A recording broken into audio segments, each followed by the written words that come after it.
Well, g'day fishos. Welcome back to another weekly fishing report. Got the jumper on this week. Change of location. I'm back from my little fishing escapade with my good mates Scotty, Pip and Betty. And I tell you what, if you want to go somewhere, if you're a fly fisherman like me, or if you're not a fly fisherman, I tell you what, you can do it on the spin rod. But the Cocos Keeling Islands, unbelievable. I tell you what, some bonefish. Wow, just incredible. Sight casting bonefish in ankle deep water. That's right, ankle deep water. And some absolute crackers. I think I landed one over 7 pounds on the fly rod. But the sharks can be a little bit of a problem too. I had 8 black tip whalers follow me around at once there at one stage. But there's triggers, there's those big hump-headed wrasse things. It's epic, it's crazy. Long way to go, 7,000 kilometres from where I'm sitting right now, but worth the effort, and I will be going back there. Like I said, last week's report, there is a couple of good guides, the Hello Backing guys over there. So if you want to do the guided thing, which I probably will do next time, you can get in a skiff there and get into some more locations around the Cocos Keelings. Definitely worth a shot, that's for sure. We stayed in their lodge, the Hello Backing guys, so it was good stuff. And except for the wind there, a little bit crazy with 20 to 25 knots out of the east-southeast, but we managed and we caught plenty of fish. I think we caught close to 200 bones between the 4 of us over about 5 days. So pretty incredible fishing, that is for sure. And it wasn't the best time of year, so there you go. But getting back to the local fishing report, I've been sent heaps of photos this week. It's been amazing. How about some of the photos I put up earlier in the week with the trevally species caught off the breakwall? We had Pete and his young fella Matt catch golden trevally.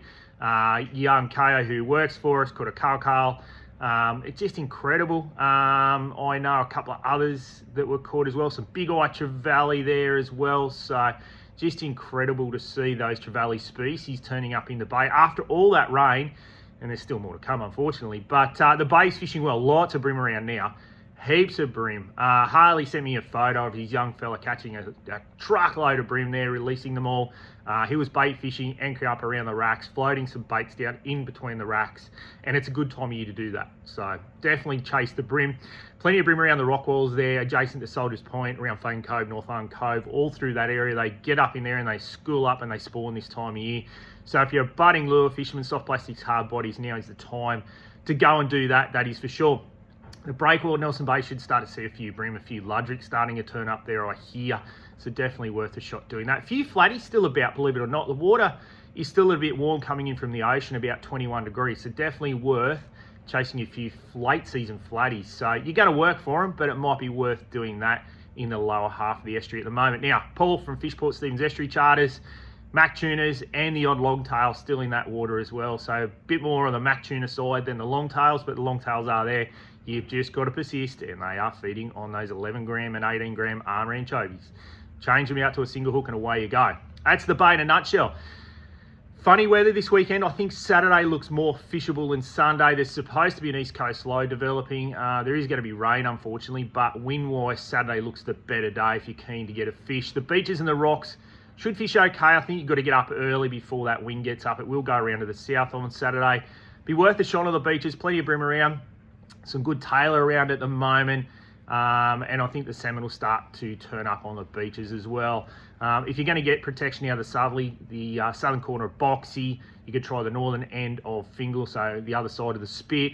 And also Oney corner, places like that might fish okay with that southerly and southerly swell coming through. Now the rocks, still plenty of longtails around. I'm hearing reports of longtails, but with that swell developing over the weekend, it'd be worth a snapper fish off the rocks, but also drummer. A few drummers starting to get off the rocks as well. And of course, ludrick, lots of ludrick and bream around the washes. Go and throw a big peel prawn in the washes, you'll do pretty well, especially places like Barry Park. It's a good bream spot.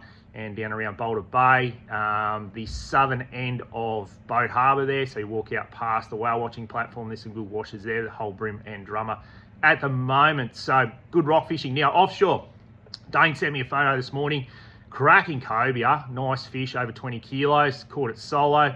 Cobes are still about. May is a good time for cobia, as long as we don't get that dirty water and obviously the bigger swell. The water is actually a little bit dirty, but there is pockets of good water. So coves about. Snapper will be good too.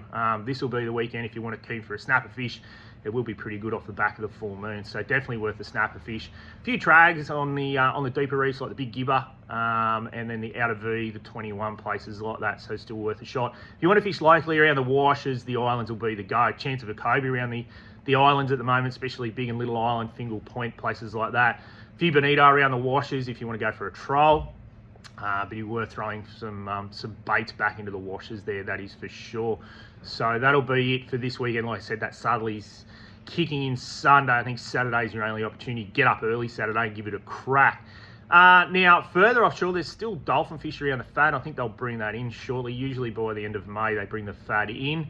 But still worth going to chase a few dolphin fish. The current has backed off on the edge of the shelf. I spoke to Dave. He got some really, really nice bar cod out on the edge of the shelf there during the week. So there was a little bit of a weather window and got some nice barries out on the shelf. King's out on the Allmark as well. Still a chance of catching a striped marlin. Young junior out of the Central Coast, went out in his trailer boat and switched a striped marlin on the fly rod there. So late season striped marlin definitely on the cards if you're keen to do that, that is for sure.